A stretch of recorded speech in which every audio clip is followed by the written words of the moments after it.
flexion, chin away from manubrium for extension.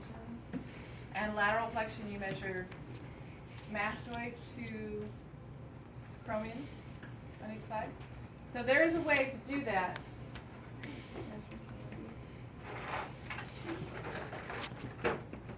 Just use your little tape measures that you guys have to do that.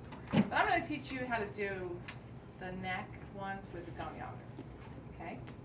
When we get to the spine, remember in lecture, I said that we could use the bubble inclinometers.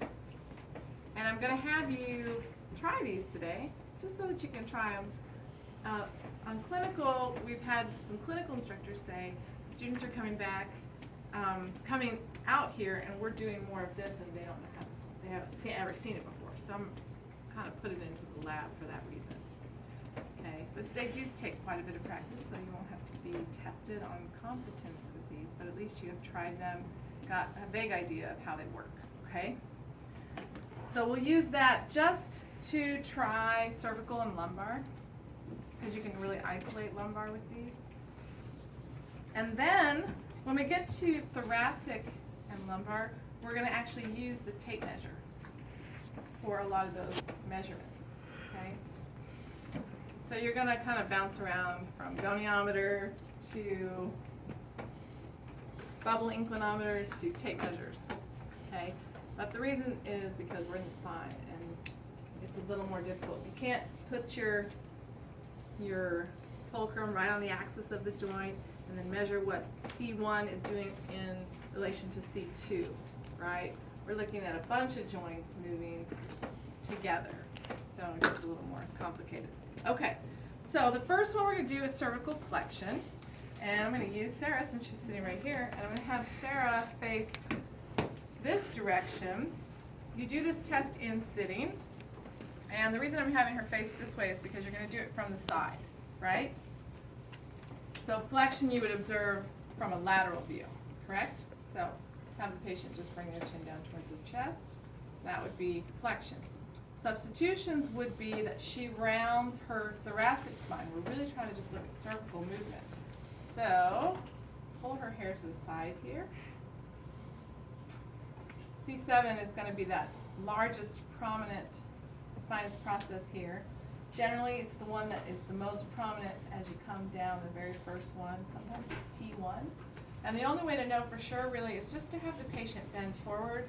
And usually C7 will move and T1 will stay more stationary. So there will be a gap that comes under C7. And so then you know you're right on C7 usually. Okay? So, if she were to substitute, she would flex the thoracic. Okay, so you really want to watch that when you're doing your measurements.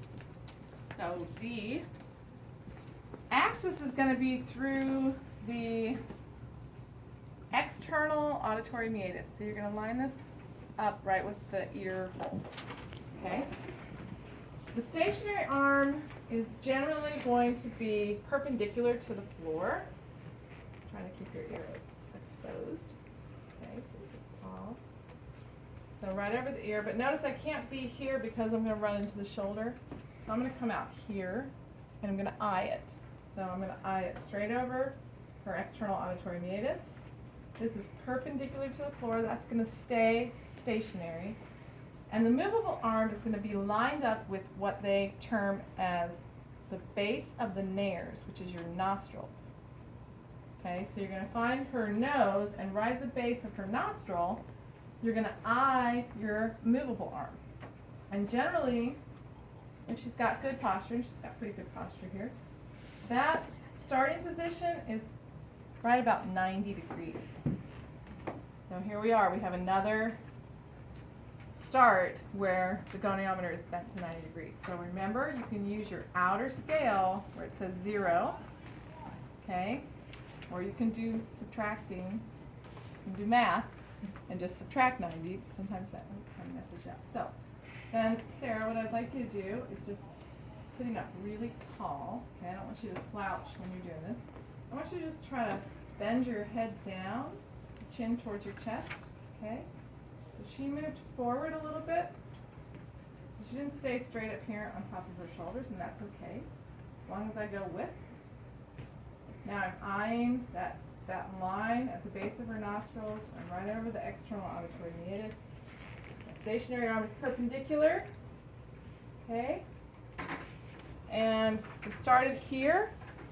It moved to 44 degrees, okay? Extension is the same exact everything, except she's going to be looking up. So all your landmarks are the same. Okay, and then just look up for me as far as you can. Following that up. Started at 0, she's got 41 degrees. Okay? If we wanted to do that passively, we would have her lay supine. Okay, let's just do that. I'm not going to have you necessarily practice this, because really in the clinic and functionally, we want to know what they can do actively.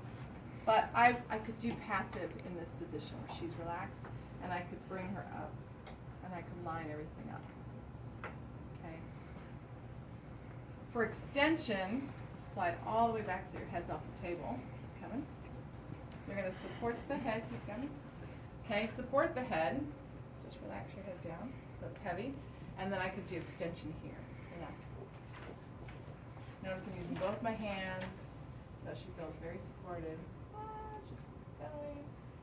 Okay, but that's really the only way to do passive. You can't do passive in sitting. Okay, relax. Just slide back down. Okay. Okay.